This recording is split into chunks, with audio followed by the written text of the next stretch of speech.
کے گناہ کو لکھنے کا موقع ہی نہ ہے. گناہ کر کے بھی اگر 6 گھنٹے تک اس کو احساس نہیں ہوتا تب اس کے گناہ کی انٹری کی جاتی ہے. ایک حدیث پاک میں نبی علیہ السلام نے ارشاد فرمایا کہ جو بندہ اپنے گناہ کو برملا لوگوں کے اندر بتائے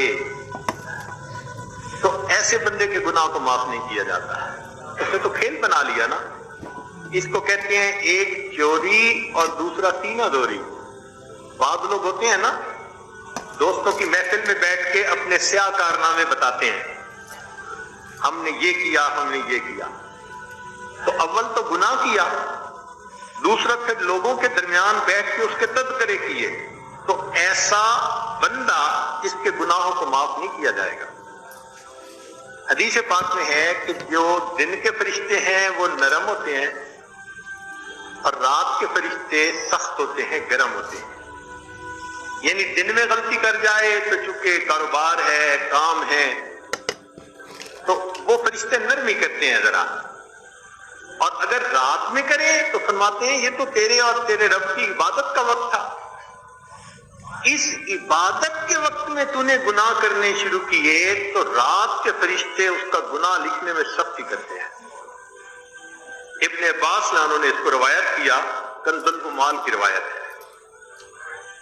ایک حدیث میں ہے کہ جو بندہ گناہ کر بیٹھے مگر گناہ کر کے اس کے دل کو یہ محسوس ہو میں نے اچھا نہیں کیا, میں نے برا کیا, مجھے نہیں کرنا چاہیے تھا, تو اس قسم کی اگر سچویشن اس کی فیلنگ اس کے دل کی ہے تو حدیث پاک میں ہے, عائشہ رضی اللہ عنہا فرماتی ہیں نبی اسلام نے فرمایا کہ ندامت دل میں آنے پر توبہ سے پہلے اللہ اس گناہ کو معاف کر دیتے ہیں. کیا آپ کسی ایسے ملک میں رہ رہے ہیں جہاں قرآن سیکھنے کے لیے اسلامک سینٹر ملنا مشکل ہے اور اپنے بچوں کو باہر بھیجنے سے مطمئن نہیں, یا اپنی نگرانی میں بچوں کو قرآن پڑھانا چاہتے ہیں تو اب پریشان ہونے کی ضرورت نہیں. آن لائن قرآن اکیڈمی اب آپ کے لیے لے کے آیا آن لائن قرآن کلاسز, جس میں نورانی قاعدہ کورس, قرآن تجوید, قرات اور ترجمے کے ساتھ حفظ کورس. اس میں ہر عمر کے لوگ تعلیم حاصل کر سکتے ہیں. لیڈیز کے لیے لیڈیز, جینٹس کے لیے جینٹس ٹیچر, کوالیفائڈ میل اور female English Urdu speaking teachers. ابھی رابطہ کریں اور قرآن پاک کی روشنی سے منور ہوں. اس کو حاکم نے روایت کیا. ایک دوسری حدیث میں یہی مضمون ہے, اس کو ابن عساکر نے روایت کیا کہ انسان جب ذکر کرتا ہے, جب اپنے گناہ کو یاد کرتا ہے اور یاد کرنے کے بعد اس کو غم ہوتا ہے, حزن ہوتا ہے اس کے دل میں گناہ کو یاد کر کے, تو اس افسردگی کے اوپر بھی اللہ اس کے گناہ کو معاف فرما دیتے ہیں. ایک حدیث پاک میں نبی علیہ السلام نے ارشاد فرمایا, اس کو کنز العمال میں روایت کیا, امام بہقی نے بھی روایت کیا کہ انسان کے یہ ضروری ہے کہ وہ اللہ سے اپنے گناہوں کی تنہائی میں معافی مانگے. جو تنہائی میں اللہ سے فریاد کرتا ہے اللہ اس کی فریاد کو قبول فرما لیتے ہیں. ایک حدیث پاک اس کو حکیم ترمذی نے روایت کیا اپنی کتاب میں. انس رضی اللہ تعالیٰ عنہ فرماتے ہیں کہ نبی اسلام نے ارشاد فرمایا کہ جو بندہ مجھ سے معافی مانگتا رہتا ہے میں اس بندے کے گناہوں کو معاف کرتا رہتا ہوں.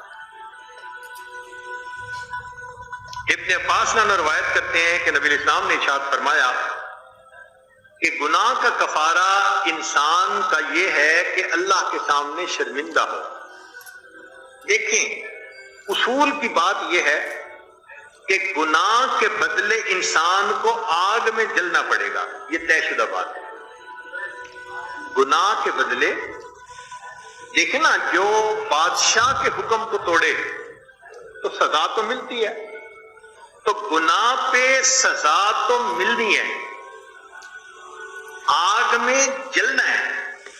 اب فرق یہ ہے چاہے تو دنیا میں ندامت کی آگ میں جل جائے تو ادھر معافی ہو جائے گی, اگر یہاں نہ جلا تو جہنم کی آگ میں تو جلنا پڑے گا. اب دونوں میں سے جو آسان راستہ ہے وہ اختیار کرنا چاہیے. حدیث پاک میں ہے، ابو ہریرہ رضی اللہ عنہ نے روایت کیا کہ جس بندے کے دل میں اللہ کا خوف آ جائے اور اس خوف کی وجہ سے اس کے رونگٹے کھڑے ہو جائیں تو اللہ اس کیفیت کے آنے پر اس کے گناہوں کو معاف کر دیتا ہے کہ میری عظمت کی وجہ سے میرے بندے کے رونگٹے کھڑے ہو گئے. ایک حدیث پاک میں نبی علیہ السلام نے ارشاد فرمایا، ابو ہریرہ نے اس کی روایت کیا، حاکم کی روایت ہے کہ بعض لوگ قیامت کے دن اپنے نامہ اعمال کو دیکھیں گے تو تمنا کریں گے ہم نے زیادہ گناہ کیے ہوتے. بات ہے نا؟ کیوں؟ ہوا یہ ہوگا کہ انہوں نے دنیا میں گناہ کیے ہوں گے، پھر بہت نادم شرمندہ ہو کر روئے ہوں گے، اللہ نے ان کے گناہوں کو ان کی نیکیوں میں تبدیل کر دیا ہوگا، تو وہ جب نامہ اعمال میں دیکھیں گے تو تمنا کریں گے اور گناہ کیے ہوتے. اس لیے حدیث پاک میں ابن عمر رضی اللہ عنہ نے فرمایا، ان اللہ تعالی لینفع العبد بالذنب یذنبہ، کبھی کبھی اللہ تعالیٰ بندے کو اس کی گناہ کی وجہ سے بھی نفع پہنچا دیتے ہیں.